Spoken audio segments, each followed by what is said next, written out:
sahabat matematika, selamat bergabung kembali di channel Rain Mathematic Education. Pada seri mata kuliah Geometri Transformasi kali ini, kita akan membahas tentang involusi dan half turn atau yang dikenal dengan istilah setengah putaran. Dua kajian ini masih ada kaitannya dengan materi refleksi kemarin loh. Bagi kalian yang ingin mempelajari materi tentang refleksi, silakan klik link video yang saya taruh di description box ya. Oh ya, sebelum kita masuk ke materi, jangan lupa untuk klik tombol subscribe-nya. Terima kasih dan selamat belajar. Oke teman-teman, kita masuk pada pembahasan yang pertama ya. Apa sih sebenarnya yang dinamakan dengan involusi? Jadi, sebuah transformasi non-identitas alfa yang memetakan elemen-elemen di dalam R kuadrat ke elemen-elemen di dalam R kuadrat sendiri kita sebut sebagai involusi jika dan hanya jika ketika alfa dikomposisikan dengan alfa akan menghasilkan suatu transformasi identitas. Karena alfa komposisi alfa akan menghasilkan suatu transformasi identitas, maka otomatis inverse dari alfa adalah dirinya sendiri.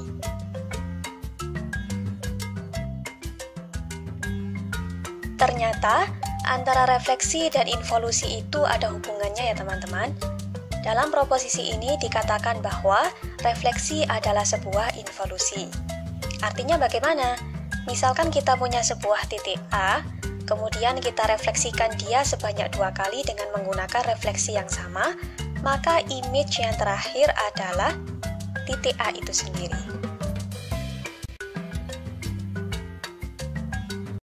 Oke, pada bagian ini kita akan mencoba untuk membuktikan keberlakuan dari proposisinya ya. Dalam proposisi dikatakan bahwasanya refleksi adalah sebuah involusi. Sebagaimana biasanya, sebelum kita lanjut pada pembuktiannya, kita gali terlebih dahulu ya yang kita punya apa saja. Dari definisi dari refleksi kita punya notasi untuk refleksi adalah alfa K, di mana alfa K ini adalah refleksi terhadap garis K. Kemudian definisi dari refleksi sendiri, kalau misalkan kita punya suatu titik, dan ternyata titik itu berada di dalam K, maka image-nya adalah dirinya sendiri, seperti itu ya. Kemudian kalau misalkan suatu titik itu tidak ada di dalam K, saya ambil misalkan titiknya A, maka hasil refleksinya adalah A aksen, di mana nanti K akan menjadi bisektor dari segmen A aksen. Itu adalah definisi dari refleksi yang sudah kita ketahui. Berikutnya akan kita buktikan bahwasanya refleksi adalah sebuah involusi. Artinya, kalau ada refleksi terhadap garis K, kita komposisikan terhadap refleksi pada garis K, maka akan diperoleh sebuah transformasi identitas. Apa yang harus kita lakukan? Langkah yang pertama adalah kita ambil dulu sembarang titik di dalam bidang R kuadrat ya. Di sini saya notasikan dengan P. Berarti ada dua macam kemungkinan ya. Ada kalanya si P ini adalah elemen di dalam garis K, dalam arti P di sini adalah titik, salah satu titik yang ada di dalam garis K. Ada kalanya P ini bukan bagian dari titik-titik yang ada di dalam garis K. Seperti itu. Kita tinjau dari bagian sini dulu ya. Misalkan si P-nya ini adalah bagian atau titik-titik yang ada di dalam K. Maka apa yang terjadi? Kita refleksikan si P, berarti alfa K, komposisi alfa K, seperti ini ya. Kemudian si P ini coba kita komposisikan, coba kita transformasikan dengan menggunakan komposisi dari refleksi ini. Sebagaimana definisi dari komposisi, artinya kan berarti alfa K gitu ya. Kemudian di sini alfa K. Nah, seperti ini. Si P direfleksikan sebanyak 2 kali. Dari refleksi yang pertama kita akan memperoleh nilai P lagi, ya kan? Karena fakta bahwa P-nya ini anggota dari titik-titik yang ada di dalam K. Berarti kita peroleh alfa K, kemudian image dari refleksi yang pertama ini adalah P. Bisa dipahami ya. Berikutnya, karena si P ini elemen di dalam K, maka ketika direfleksikan lagi terhadap garis K, maka hasilnya adalah titik P itu sendiri. Dan ini tak lain juga definisi dari transformasi P terhadap transformasi identitas, kan seperti itu ya. Saya boleh menuliskannya seperti ini kan berarti. Nah, dari sini kita peroleh bahwasannya alfa K ketika dikomposisikan dengan alfa K akan diperoleh transformasi identitas. Sehingga di bagian pertama ini kita sudah membuktikan bahwasanya refleksi itu adalah sebuah involusi. Berikutnya kita tinjau kemungkinan yang kedua ya. Kemungkinan yang kedua ini mengatakan bahwasanya titik P-nya bukan bagian dari garis K. Artinya bagaimana? Kalau misalkan nanti titik P ini saya refleksikan terhadap garis K, maka hasil image-nya berupa P aksen, dan nanti K akan menjadi bisektor tegak lurus dari segmen P aksen. Teman-teman tahu kan ya, kalau misalkan saya punya segmen P aksen, artinya sama saja dengan saya punya segmen P aksen P, seperti itu ya. Sehingga ini boleh dong saya tulis sama dengan seperti ini.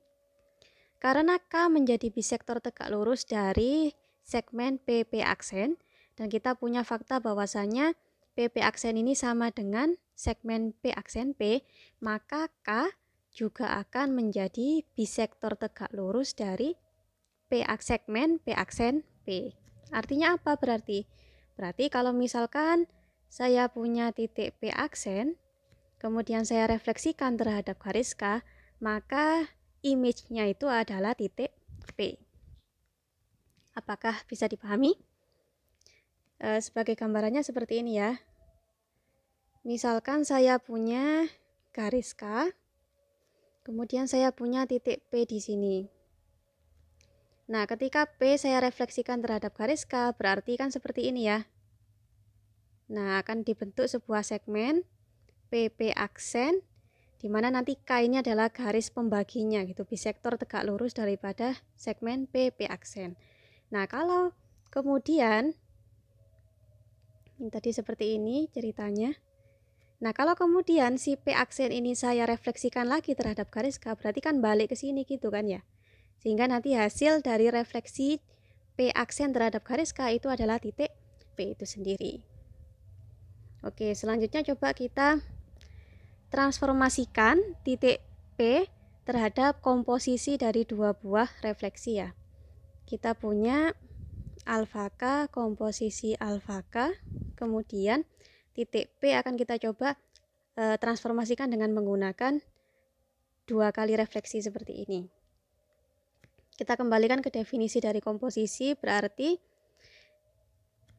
alfa K, kemudian alfa K, seperti ini ya. Nah, karena P tadi bukan bagian dari K, maka ketika ada P, direfleksikan terhadap garis K, hasilnya adalah P aksen. Di baris yang kedua kita peroleh alfa K P aksen. Seperti ini. Kemudian, ketika kita punya P aksen dan kita refleksikan terhadap garis K, maka kita akan memperoleh image berupa P. Nah, ini kan sama artinya dengan kita mentransformasikan P dengan menggunakan transformasi identitas, kan seperti itu ya, sehingga boleh saya tuliskan seperti ini. Nah, artinya apa? Komposisi dari dua buah refleksi ini akan menghasilkan sebuah transformasi identitas. Sehingga kesimpulannya, untuk kasus yang kedua pun, refleksi itu terbukti sebuah involusi. Karena dari kasus pertama dan kasus kedua, terbukti bahwasanya refleksi itu adalah sebuah involusi, maka nilai dari proposisinya adalah benar. Seperti itu, pembuktiannya selesai.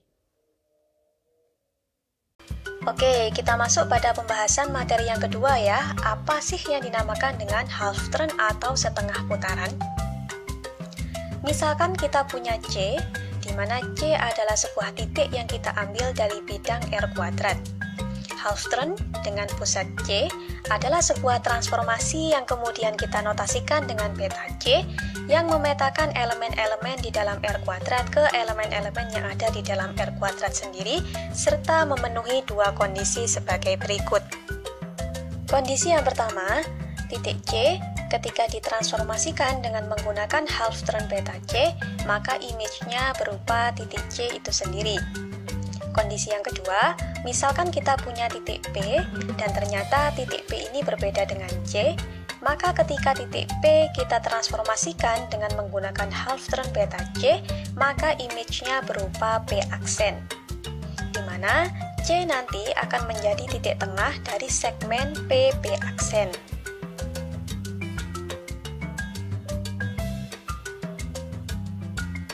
Kalau kita amati sejenak, sepertinya ada sedikit kemiripan ya antara definisi dari half turn dengan definisi dari refleksi yang sudah kita bahas pada video minggu lalu. Nah, sebagian dari penulis menyebutkan half turn ini sebagai refleksi terhadap titik. Jadi, kalau misalkan nanti teman-teman menemukan ya istilah half turn pada titik pusat C, itu artinya sama saja dengan refleksi terhadap titik C. Jadi kalau dapat disimpulkan, perbedaan antara half turn dan refleksi itu terletak pada objek yang dijadikan sebagai pusat refleksi. Kalau half turn yang dijadikan pusat adalah sebuah titik, kalau refleksi pada umumnya yang dijadikan pusat refleksinya itu adalah sebuah garis. Berikutnya kita akan membahas sebuah teorema yang berbicara tentang rumus untuk menghitung image dari sebuah half turn. Misalkan C ini adalah sebuah titik pada bidang yang nantinya akan kita jadikan sebagai pusat refleksi di dalam half turn. Titik C di sini kita notasikan dengan A, B ya, di mana A di sini menunjukkan posisi titik C di sumbu X, sedangkan B-nya menunjukkan posisi dari titik C di sumbu Y. Persamaan untuk half turn beta C adalah sebagai berikut. Jadi image-nya adalah X aksen, Y aksen, di mana X aksennya sama dengan 2A minus X, sedangkan Y aksennya sama dengan 2B minus Y.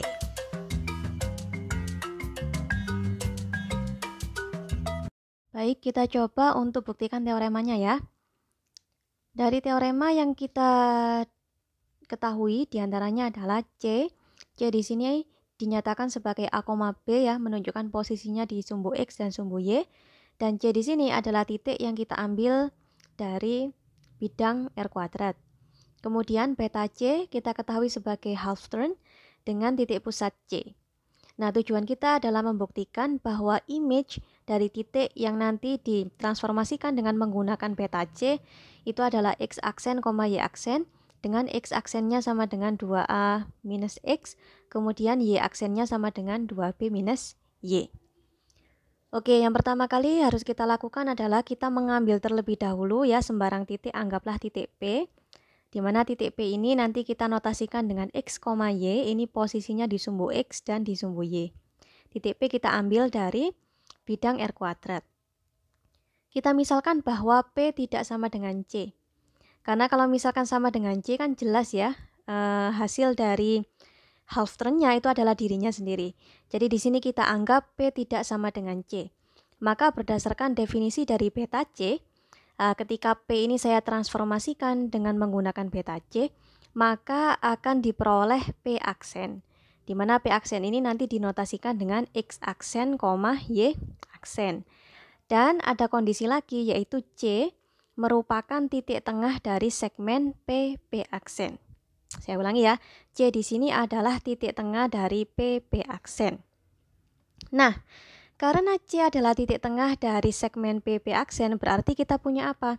Kita punya dua buah persamaan, yaitu untuk posisi dari titik C di sumbu X, ya berarti A itu akan bernilai sama dengan X ditambah X aksen dibagi 2. Kenapa kok bisa seperti ini? Sekali lagi karena C di sini adalah titik tengah dari segmen P aksen.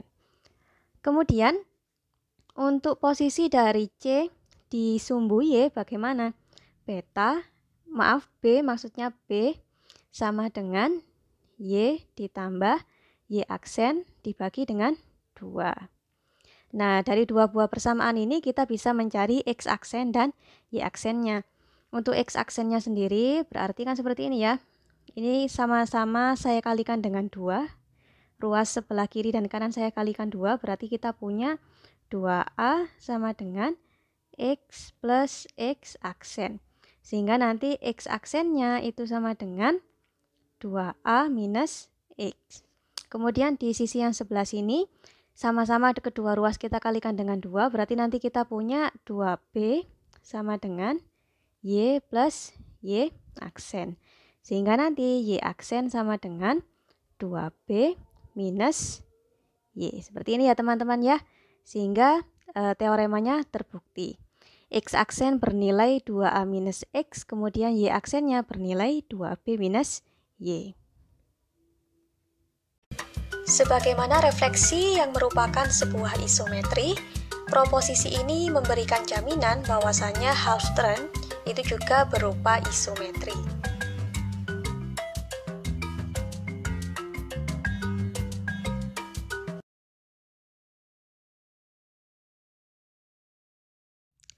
Oke, pada bagian ini kita akan mencoba untuk membuktikan kebenaran dari proposisinya ya.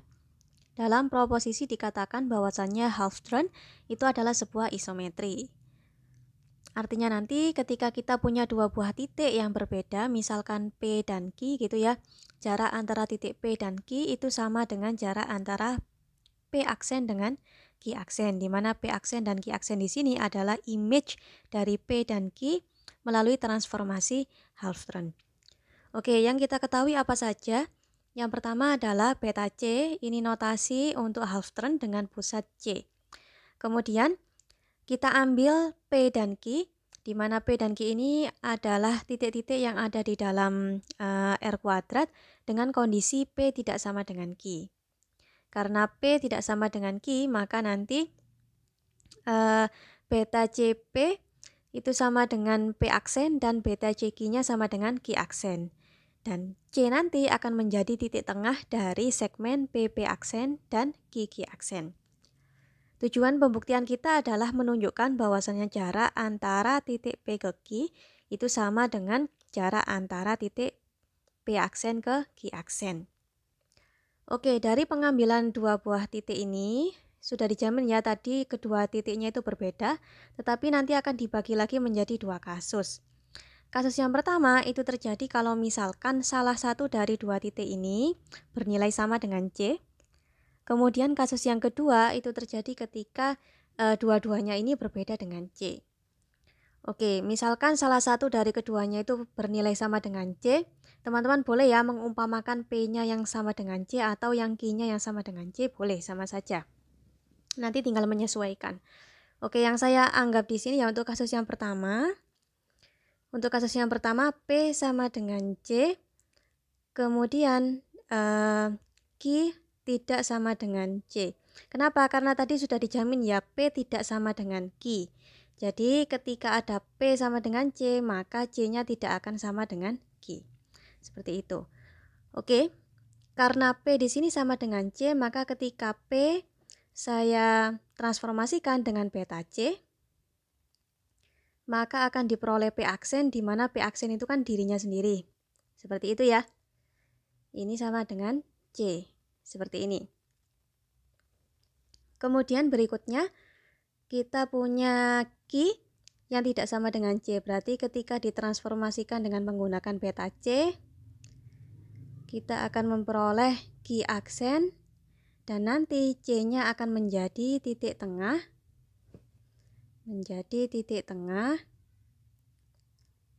Dari segmen Q aksen. Artinya apa? Berarti jarak titik C ke titik Q, mohon maaf, ini bukan segmen ya, jarak titik C ke titik Q itu akan bernilai sama dengan jarak antara titik C ke titik Q aksen. Dari sini bisa dipahami ya teman-teman. Saya akan ganti slide dulu. Oke teman-teman, dari slide sebelumnya kita punya data ini ya. Berikutnya sekarang kita coba untuk menghitung jarak antara titik P ke titik Q. Kita tulis jarak antara titik P ke titik Q. Karena kita tahu P sama dengan C, ini ya, maka jarak antara titik P ke Q boleh saya ganti ya menjadi jarak antara titik C ke Q. Nah, dari pernyataan ini, CQ sama dengan CQ aksen. Nah, jarak antara titik C ke titik Q itu boleh saya ganti menjadi jarak antara titik C ke titik Q aksen.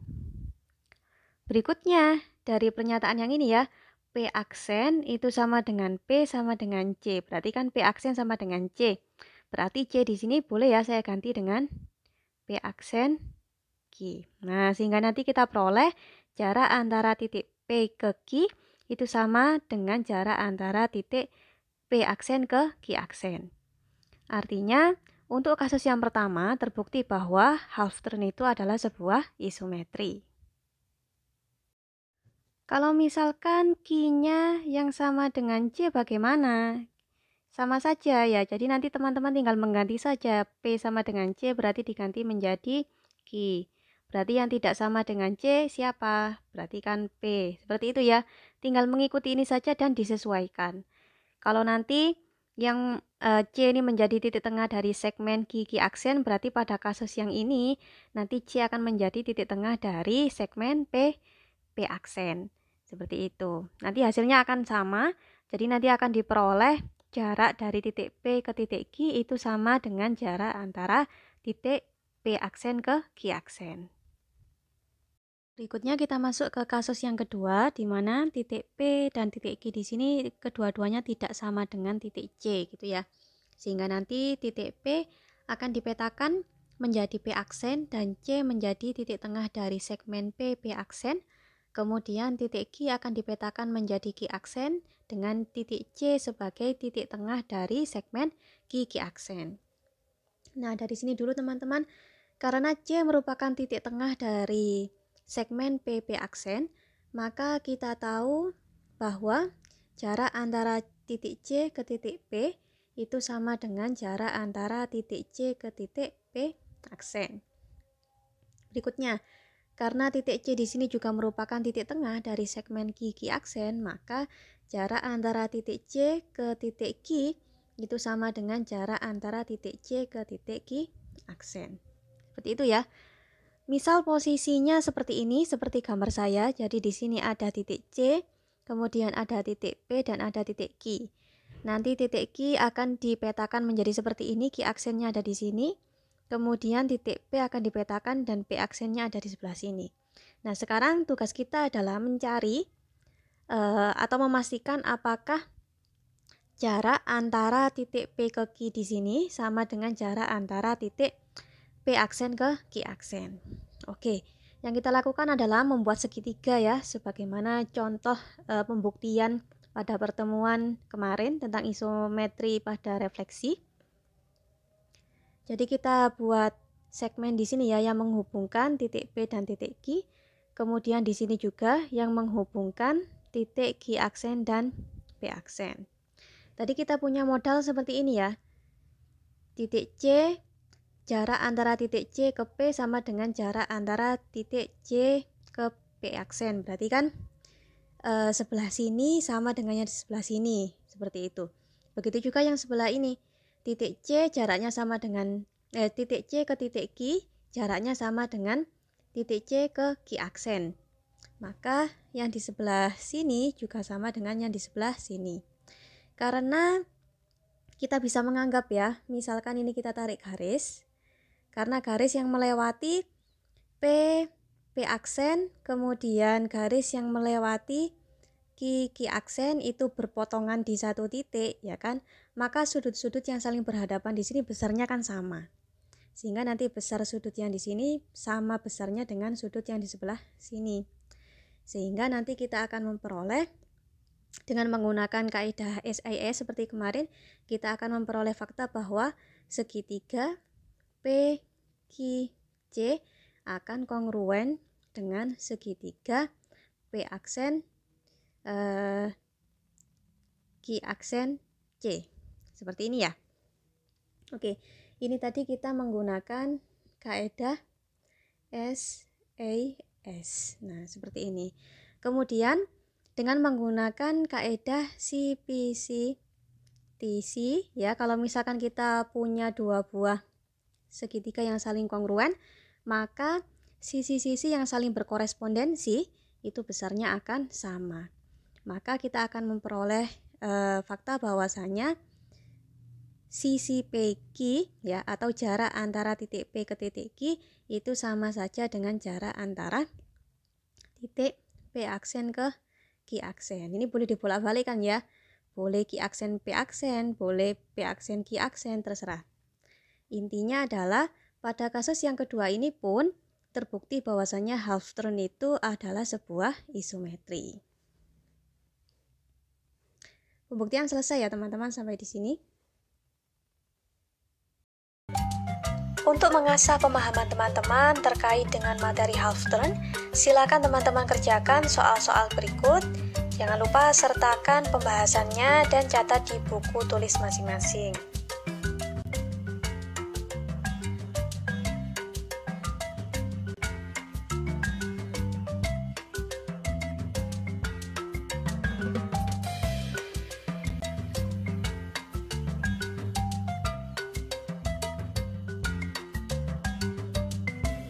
Sebagai bahan diskusi kita nanti di kelas online, saya berikan beberapa macam rumus umum dari refleksi yang mungkin sudah teman-teman kenal sejak masih duduk di bangku sekolah.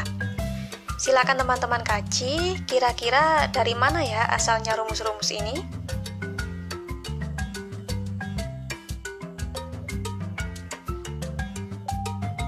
Oke teman-teman, cukup sekian pembahasan dalam video kali ini.